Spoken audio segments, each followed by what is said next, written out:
Hello everyone. इस video में हम डिस्कस करने वाले हैं JOAIT का जो प्रीवियस इससे पहले एग्ज़ाम हुआ था उसका रिज़ल्ट।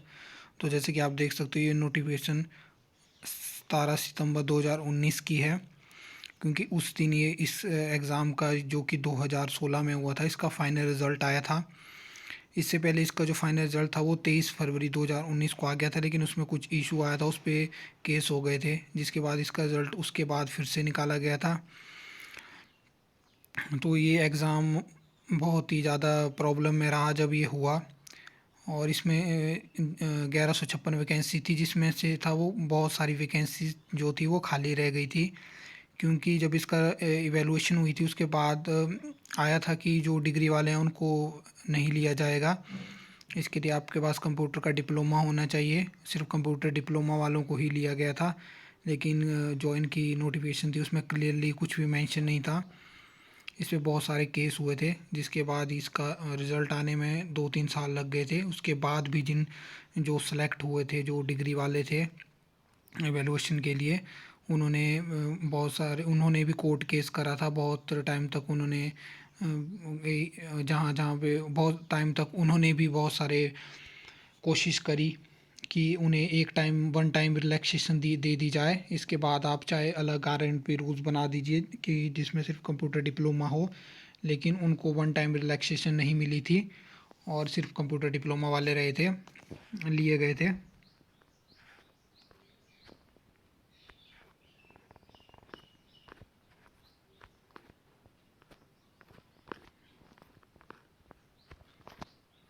तो जैसा कि आप यहाँ पे देख सकते हो, ये है क्लियरली मेंशन कि 625 कैंडिडेट सेलेक्ट करे गए थे और 531 पोस्ट जो थी वो वैकेंट रह गई थी due to non availability of suitable candidates. तो देखिए कितनी सारी वैकेंसी थी, और यहाँ पे केस के बारे में बताया गया था कि इस केस की वजह से जो था इसमें इतना टाइम लग गया था रिज़ल्ट आने में इसका। तो ये देख सकते हैं आप, ये है इसकी फ़ाइनल कट ऑफ। तो कुछ इस तरह से थी उस टाइम की कट ऑफ, क्योंकि इसमें सिर्फ डिप्लोमा वालों को लिया गया था। और इस वाले एग्ज़ाम और उस टाइम के एग्ज़ाम में बहुत फ़र्क था। उस एग्ज़ाम में कंप्यूटर के क्वेश्चन बहुत कम थे और इस बार तो 120 क्वेश्चन थे। और इस बार जो था वो जो भी क्वालिफिकेशन का क्राइटेरिया था उसको +2 कर दिया गया था। तो देख सकते हैं आप इसमें किस तरह की कट ऑफ थी। तो एग्ज़ाम पैटर्न में तो दिन रात का फ़र्क है, लेकिन कट ऑफ इससे थोड़ी ज़्यादा ही जाएगी, वो तो आपको बाद में ही पता चलेगा। पर मेरा मेन मकसद इसको आपके साथ शेयर करना था कि ताकि आपको पता लग सके कि किस तरह से उस एग्ज़ाम की कट ऑफ थी। इस एग्ज़ाम की प्रिडिक्शन करना बहुत मुश्किल है, क्योंकि इसमें जो कंप्यूटर का पार्ट था वो मॉडरेट लेवल का था, और जो जीके था वो इजी था। मतलब जीके में काफ़ी रेपिटेटिव क्वेश्चंस थे प्रीवियस आए हुए, जो काफ़ी टाइम से जो लोग तैयारी कर रहे होंगे उन्होंने तो उनको ईज़िली कर दिया होगा।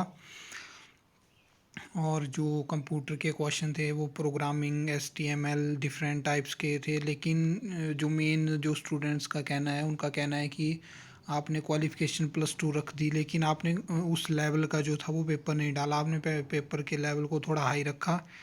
अदरवाइज़ ऐसा भी हो सकता था कि अगर आप पेपर का लेवल लो ही रखते तो उससे सिर्फ इतना होना था कि कट ऑफ ज़्यादा जाती, अगर पेपर थोड़ा इजी होता तो। लेकिन इन्होंने पेपर थोड़ा सा टफ रख दिया। इसमें ये होगा कि कट ऑफ थोड़ी कम जा सकती है। बाकी आपको बहुत सारे यूट्यूब पे वीडियोस मिल जाएंगी जिनमें बहुत से लोगों ने इस एग्ज़ाम में कोई कितनी कट ऑफ रह सकती है उसकी रेंज बताई हुई है। फिक्स तो कोई भी नहीं बता सकता, लेकिन ऐसा होता है कि जिन लोगों ने इन एग्ज़ाम्स की तैयारी करवाई थी, तो कुछ लोगों का ऐसा होता है कि उनका चैनल होता है यूट्यूब पे, और वो और चैनल होता है यूट्यूब पे, और उनका कोचिंग इंस्टीट्यूट भी होता है, तो उनके पास स्टूडेंट्स भी होते हैं। और बाकी वो यूट्यूब से भी कुछ जो कमेंट सेक्शन में लोग अपने मार्क्स कमेंट करते हैं, उस हिसाब से वो डेटा जो होता है वो कलेक्ट करते हैं, और उस हिसाब से आपकी कट ऑफ को जो एक्सपेक्टेड कट ऑफ रह सकती है उसको बनाते हैं। फिक्स तो कोई भी नहीं बना सकता, लेकिन रेंज के बीच में कई बार आ सकती है। तो आप देख सकते हो लगभग 20 के आसपास वीडियो अभी तक बन चुकी हैं यूट्यूब पे, जिन्होंने कट ऑफ बताई हुई है। तो आप उन सब वीडियो को देख लें, थोड़ा आपको आइडिया हो जाएगा। कुछ वीडियो सिमिलर हैं, उनकी कट ऑफ थोड़ा फ़र्क है, कुछ में हाई बना दिया, कुछ में बहुत सारे लो कर दिए है। तो फिक्स तो कुछ भी नहीं कह सकते। अभी 2-3 दिन में HPSSC की तरफ से भी स्टैट्स आ जाएंगे कि टोटल कितने कैंडिडेट ने जो है इस एग्ज़ाम को दिया है। फ़िलहाल तो ऐसी रिपोर्ट्स आ रही हैं भी इतने 1,26,000 या 1,78,100 इतने लोगों ने एग्ज़ाम दिया है। फिक्स तो HPSSC की तरफ से ही आएगा। बाकी इसका रिज़ल्ट आने में पता नहीं वो कितना ही टाइम लगाएंगे। कंडक्टर की तो रिज़ल्ट उन्होंने लाने में काफ़ी टाइम लगा दिया, लेकिन उसके बाद जो सिलेक्शन प्रोसेस है, उनकी वैल्यूएशन वो बहुत फास्ट हो रही है। तो शायद हो सकता है कि इसका भी एक मंथ हो, तो एक मंथ से पहले तो नहीं आएगा, एक मंथ के बाद ही इसका रिज़ल्ट आएगा। फिर उसके बाद आपको कुछ टाइम के दिया जाएगा, फिर उसके बाद आपका टाइपिंग टेस्ट होगा। तो ये कुछ इस तरह से प्रोसेस रहने वाली है। बाकी आप उन वीडियोस को देख लें, और उस हिसाब से अगर आपको लगता है कि मैं उस सिलेक्शन क्राइटेरिया में आ सकता हूँ, तो आप अपनी, जैसे कि आज का सभी के पास घर पे लैपटॉप होते हैं, तो आप अपनी टाइपिंग जो भी है उसको, टाइपिंग को सीखना शुरू कर दें जिनको नहीं आती है। बाकी तो मैक्सिमम लोगों को आती है, वो अपनी एक्यूरेसी और अपनी स्पीड पे काम करेंगे और तो और बेटर हो जाएगा। क्योंकि आपको स्पीड तो सभी मेंटेन कर लेंगे मैक्सिमम स्टूडेंट, लेकिन आपको एरर जो होगा वो कम से कम करने होंगे। क्योंकि 15-16 हज़ार स्टूडेंट सेलेक्ट होंगे इसके लिए आपके टाइपिंग टेस्ट से। उसके बाद एवेलुएशन के लिए अब रेशो 1:4 रखते हैं, किस तरह से करेंगे ये तो क्लियरली कुछ भी HPSSC की एडवर्टाइजमेंट में मेंशन नहीं होता। जैसे कि HPPSC जो भी उनके एडवर्टाइजमेंट है, उनमें क्लियरली मेंशन होता है कि किस तरह से उनका पूरा सिलेक्शन क्राइटेरिया रहने वाला है।